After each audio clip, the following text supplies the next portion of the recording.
ನಮಸ್ತೆ ವೀಕ್ಷಕರೇ, ಉಷಾ ಸವಿರುಚಿಗೆ ಸ್ವಾಗತ. ಇವತ್ತಿನ ರೆಸಿಪಿ ಪೊಟ್ಯಾಟೊ ಪಲ್ಯ. ಆಲೂಗಡ್ಡೆನ ಉಪಯೋಗಿಸ್ಕೊಂಡು ತುಂಬಾ ರುಚಿಯಾಗಿರುವಂಥ ಸಿಂಪಲ್ಲಾಗಿ ಹಾಗೆ ಕ್ವಿಕ್ಕಾಗಿ ಆಗುವಂಥ ಒಂದು ಪಲ್ಯ ರೆಸಿಪಿನ ತೋರಿಸ್ತಾ ಇದ್ದೀನಿ. ತುಂಬಾ ಟೇಸ್ಟಿಯಾಗಿರುತ್ತೆ. ರಸಮ್ ಜೊತೆಗೆ ಅಥವಾ ಬೇಳೆ ಸಾರು ಜೊತೆಗೆ ನಂಚ್ಕೊಳ್ಳೋಕ್ಕೆ ಈ ರೆಸಿಪಿನ ನೀವು ಟ್ರೈ ಮಾಡ್ಬೋದು. ಹಾಗೆ ಚಪಾತಿ ಅಥವಾ ದೋಸೆ ಜೊತೆಗೂ ತುಂಬಾ ರುಚಿಯಾಗಿರುತ್ತೆ. ಒಂದು ಎರಡೇ ಆಲೂಗಡ್ಡೆ ಇದ್ದರೆ ಸಾಕಾಗುತ್ತೆ. ತುಂಬಾ ರುಚಿಯಾಗಿರುವಂಥ ಈಸಿಯಾಗಿ ಕ್ವಿಕ್ಕಾಗಿ ಈ ಅಡುಗೆನ ಮಾಡ್ಕೊಳ್ಬೋದು. ಮೊದಲಿಗೆ ಒಂದು ಬಾಣಲಿನ ಬಿಸಿಗಿಟ್ಕೊಳ್ಳೋಣ. ಬಾಣಲಿ ಬಿಸಿ ಆದ ನಂತರ ಅದಕ್ಕೆ 1 ಟೇಬಲ್ ಸ್ಪೂನ್ ಆಗುವಷ್ಟು ಎಣ್ಣೆ ಹಾಕ್ಕೊಂಡಿದ್ದೀನಿ. ಜಾಸ್ತಿ ಎಣ್ಣೆ ಅವಶ್ಯಕತೆ ಇಲ್ಲ.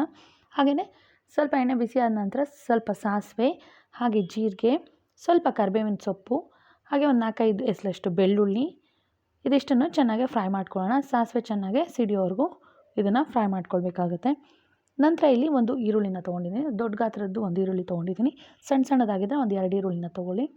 ಚೆನ್ನಾಗಿ ಇದನ್ನು ಫ್ರೈ ಮಾಡ್ಕೋಬೇಕು. ಈರುಳ್ಳಿ ಚೆನ್ನಾಗಿ ಕಲರ್ ಚೇಂಜ್ ಆಗೋವರೆಗೂ ಫ್ರೈ ಆದ ನಂತರ ಇದಕ್ಕೆ ಕಟ್ ಮಾಡಿ ಇಟ್ಕೊಂಡಿರುವಂಥ ಆಲೂಗಡ್ಡೆನ ಹಾಕ್ಕೊಳ್ತಾ ಇದ್ದೀನಿ. ಇಲ್ಲಿ ದೊಡ್ಡ ಸೈಜ್ದು ಒಂದು 2 ಆಲೂಗಡ್ಡೆನ ತೊಗೊಂಡಿದ್ದೀನಿ. ಚೆನ್ನಾಗಿ ಒಂದು 2-3 ನಿಮಿಷ ಇದನ್ನು ಫ್ರೈ ಮಾಡ್ಕೊಳ್ಳೋಣ.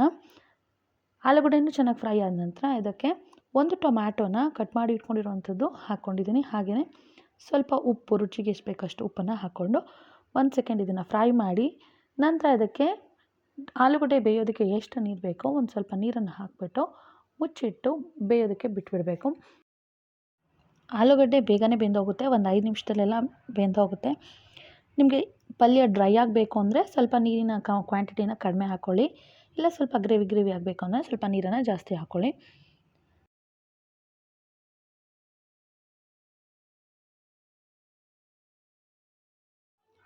ಇಲ್ಲಿ ಆಲೂಗಡ್ಡೆ ಒಂದು 3/4% ಅಷ್ಟು ಬೆಂದಿದೆ. ಇವಾಗ ನಾನು ಇದಕ್ಕೆ ಮಸಾಲ ಪೌಡರ್ಗಳನ್ನ ಹಾಕ್ಕೊಳ್ತಾ ಇದ್ದೀನಿ.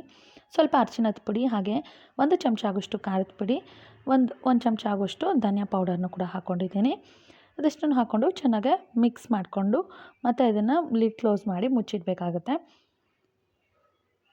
ಇನ್ನೊಂದು 2 ನಿಮಿಷ ಇದು ಬೇಯಲಿ.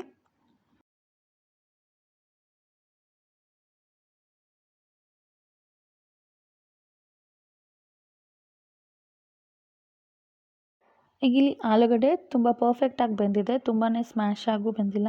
ಪರ್ಫೆಕ್ಟಾಗಿ ಇದು ಕುಕ್ ಆಗಿದೆ. ಇಷ್ಟಾದರೆ ಸಾಕಾಗುತ್ತೆ. ನೋಡಿ, ನೀರು ಕೂಡ ಡ್ರೈ ಆಗಿದೆ. ಇವಾಗ ಇದಕ್ಕೆ ತೆಂಗಿನಕಾಯಿ ತುರಿನ ಹಾಕ್ಕೊಳ್ತಾ ಇದ್ದೀನಿ. ಒಂದು 2-3 ಚಮಚ ಆಗೋಷ್ಟು ತೆಂಗಿನಕಾಯಿ ತುರಿನ ಹಾಕ್ಕೊಳ್ಳೋಣ. ಹಾಕಿಬಿಟ್ಟು ಚೆನ್ನಾಗಿ ಮಿಕ್ಸ್ ಮಾಡ್ಕೊಳ್ಳೋಣ. ತುಂಬಾ ಟೇಸ್ಟಿಯಾಗಿರುತ್ತೆ. ತೆಂಗಿನಕಾಯಿ ಹಾಕದೇನೂ ಕೂಡ ನೀವು ಮಾಡ್ಕೊಳ್ಬೋದು. ತೆಂಗಿನಕಾಯಿ ಹಾಕಿದ್ರೆ ಅದ್ರದ್ದು ಒಂಥರ ಡಿಫ್ರೆಂಟ್ ಟೇಸ್ಟ್ ಬರುತ್ತೆ. ತುಂಬಾ ರುಚಿಯಾಗಿರುತ್ತೆ. ತೆಂಗಿನಕಾಯಿ ಹಾಕಿ ಚೆನ್ನಾಗಿ ಮುಚ್ಚಿ 1 ನಿಮಿಷ ಇದನ್ನು ಕುಕ್ ಮಾಡ್ಕೊಳ್ಳೋಣ. 1 ನಿಮಿಷ ಇದು ಕುಕ್ ಮಾಡಿದ್ರೆ ತುಂಬಾ ಟೇಸ್ಟಿಯಾಗಿರುವಂಥ ಪೊಟ್ಯಾಟೊ ಪಲ್ಯ ರೆಡಿ ಆಗಿಬಿಡುತ್ತೆ. ಈ ಪಲ್ಯನೇ ಬೇಕಾದರೂ ಅನ್ನಕ್ಕೆ ಕಲಿಸ್ಕೊಂಡು ಊಟ ಮಾಡ್ಬೋದು. ತುಂಬಾ ರುಚಿಯಾಗಿರುತ್ತೆ. ಒಂದು ಸತಿ ನೀವು ಕೂಡ ಟ್ರೈ ಮಾಡಿ.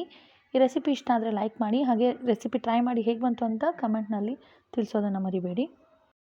ಕ್ವಿಕ್ ಆ್ಯಂಡ್ ಈಸಿ ರೆಸಿಪೀಸ್ಗೆ ಉಷಾ ಸವಿರುಚಿನ ಸಬ್ಸ್ಕ್ರೈಬ್ ಮಾಡ್ಕೊಳ್ಳಿ. ಮತ್ತೆ ಸಿಗ್ತೀನಿ ಮತ್ತೊಂದು ವಿಡಿಯೋದಲ್ಲಿ. Until then thanks for watching. ಧನ್ಯವಾದಗಳು.